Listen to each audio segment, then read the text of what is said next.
외신에 보도된 우리 모습 살펴보는 밖에서 본 한국, 국제문제평론가 인문결연구소의 임상훈 소장, 오늘은 불가피한 사정으로 전화로 연결합니다. 임상훈 소장, 안녕하세요. 네, 안녕하십니까. 네, 폼페이오 장관이 북한 다녀온 이후의 보도들 좀 정리해 봅시다. 네, 주로 미국 언론들은 비판적인 그런 시각, 그다음에 예상 이런 것들이 많이 있었죠. 네. 대표적으로 예를 들어서 월스트리트 저널 같은 경우에 8일자 기사에서 조셉 윤 전 미국 국무부 대북정책 특별대표의 말을 인용을 했는데요. 예. 이렇게 말을 했습니다. 아주 좋지 않은 신호다. 이게 끝이 될지는 모르겠다. 이렇게 얘기를 하면서 미국의 완전히 기대를 낮추기를 북한은 원하는 것으로 보인다. 이렇게 평가하는 내용을 전했습니다. 네. 이 신문은 북한과 미국이 서로 양보를 하고 있다고 믿는 듯하다고 하면서, 하지만 북한은 트럼프 대통령에 대해서 신뢰를 유지하고 있다. 이렇게 폼페이오 미국 국무장관의 말을 전하기도 했습니다. 예. 워싱턴 포스트도 8일자 기사에서 에번스 리비어 미국 브루킹스 연구소의 객원 선임 연구원의 말을 인용을 해서, 이번 북미 고위급 회담은 잘 진행되지 않은 게 분명하다. 네.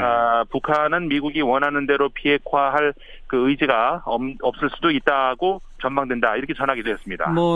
폼페이오가 북한 가기 전부터 미국 언론들은 좀 회의적이었으니까 결과도 별로 나온 게 없으니까 이제 비판적인 논조가 지배적이다 이 말씀인데, 네. 유럽의 언론들 반응은 어떻습니까? 네, 말씀하신 것처럼 미국 언론들이 좀 기본적으로 북한에 대한 불신에서 시작하는 그런 보도가 많이 있기 때문에 좀 객관적 시각, 그런 차원에서 유럽의 언론도 한번 볼 필요가 있을 것 같은데. 네네.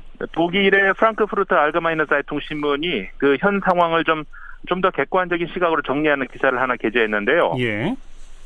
이 신문은 7일자 기사에서 현재 우리가 알고 있는 것은 아는 것이 그리 많지 않다는 사실뿐이다. 이렇게 제목을 통해서 밝혔습니다. 하하.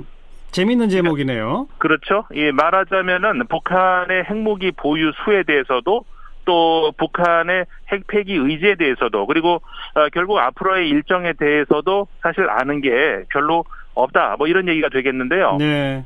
일단 첫 번째로 북한이 가지고 있는 핵무기의 수가 정확하게 얼만큼인지 알 수가 없기 때문에, 그렇죠. 앞으로의 로드맵을 예상하기가 어렵다는 겁니다. 20개에서 60개 이렇게 얘기가 나옵니다만, 그것도 편차가 크고, 또 핵무기 없앤다고 해서 모든 게 해결되는 것도 아니지 않습니까? 네, 그게 사실은 어떻게 더 보면 더 큰 문제죠. 이 신문도 그 부분을 또 지적을 하고 있는데, 북한의 핵무기를 제거한다고 해도 핵실험장, 핵시설 처리 문제가 남게 되고, 네. 또 더 중요한 거는 어떤 의미에서 핵기술 보유 자체, 그러니까 다시 말하면 기술자들, 이 사람들을 어떻게 이제 앞으로 처우해야 되느냐, 이 문제가 중요하다는 겁니다. 예.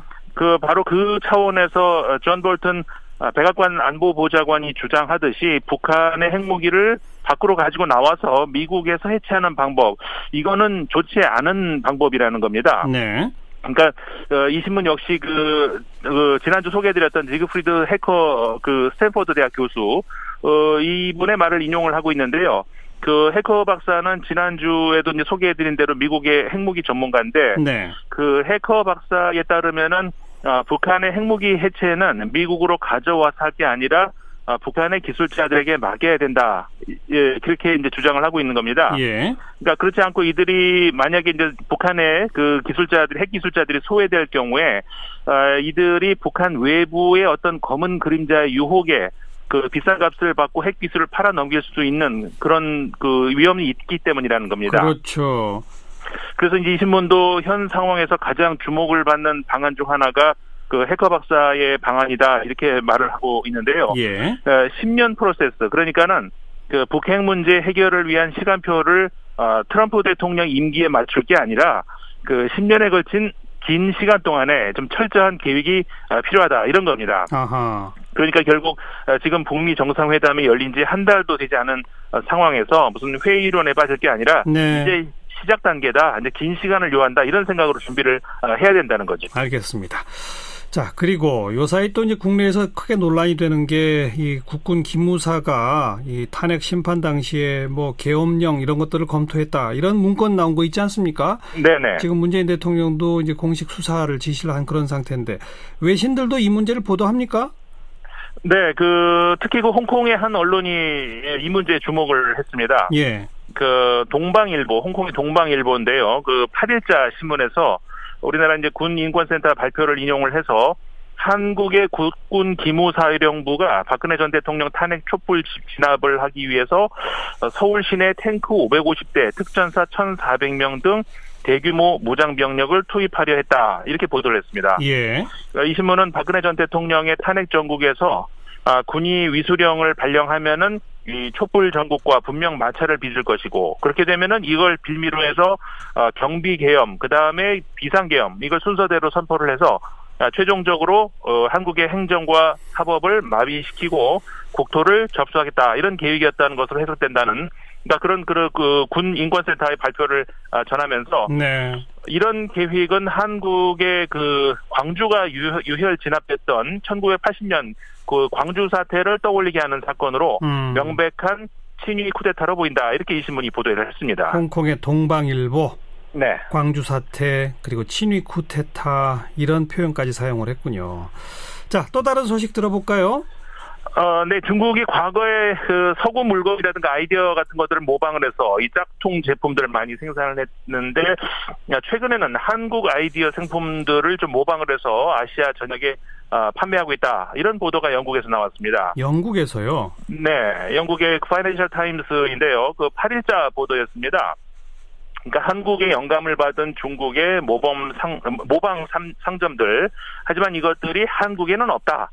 제목이 이렇게 되어 있거든요. 예. 그러니까는 중국이 모방의 대상을 과거에는 유럽이나 미국에서 찾았다면은 이제는 그 시선이 더 가까운 것으로 이동하고 있다. 이렇게 얘기를 하면서 이렇게 네.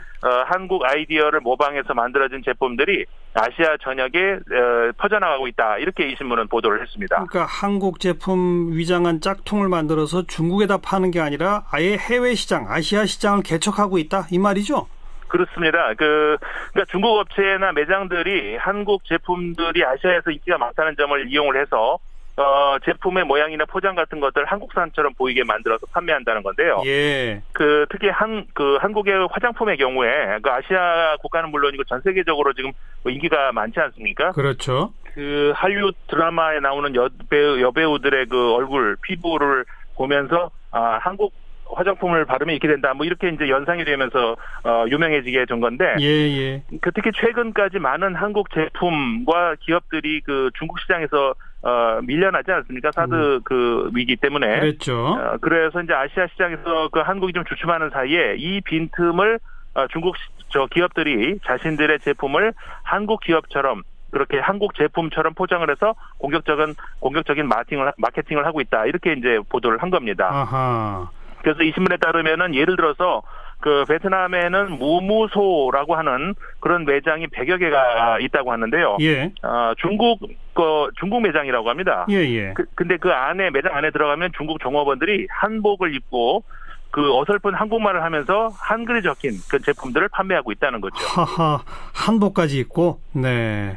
이게 얼마 전 국내 보도에도 나왔었는데, 이제 영국 파이낸셜 타임스까지 보도할 만큼 규모가 커진 모양이네요. 네, 좀 우려스러운 내용이죠. 그래서 여기 경영진이라든가 판매원, 상품 모두 이 중국에서 온 한마디로 중국산들인데, 중국 네. 회사들인데 한국 브랜드라고 이제 광고를 하면서 그러니까 한국에 있다고 하면서 이제 본사 주소까지 한국 주소를 이용하고 있다는 겁니다. 그래요. 물론 주소는 실제로 없는 가짜 주소죠. 아하. 근데 이제 가짜 주소라는 것이 밝혀졌음에도 계속해서 한국 회사라고 홍보를 하면서 영업을 하고 있다는 건데, 파이낸셜 타임스에 따르면은 동남아시아 국가들은 이 한국에 대해서 중국만큼, 그러니까 중국하고는 과거에 이제 국경 분쟁이 많이 있지 않았습니까? 예. 그리고 일본과는 역사적 분쟁도 있었는데 그런 것들에 비해서 이제 한국과는 이런 분쟁이 전혀 없었기 때문에 상당히 한국이 좋은 이미지를 가지고 있다고 합니다. 네.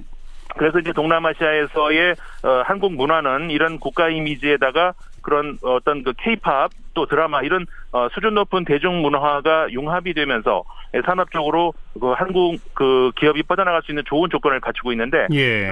그런 환경에서 이제 중국 업체들이 말하자면 부당한 이익을 얻고 있다는 거죠.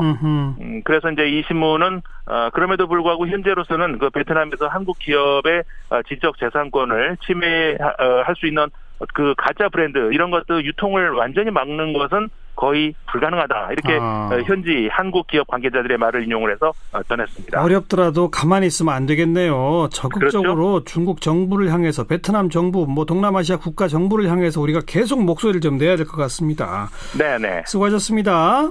네, 감사합니다. 국제문제평론가 인문결연구소 임상훈 소장이었습니다.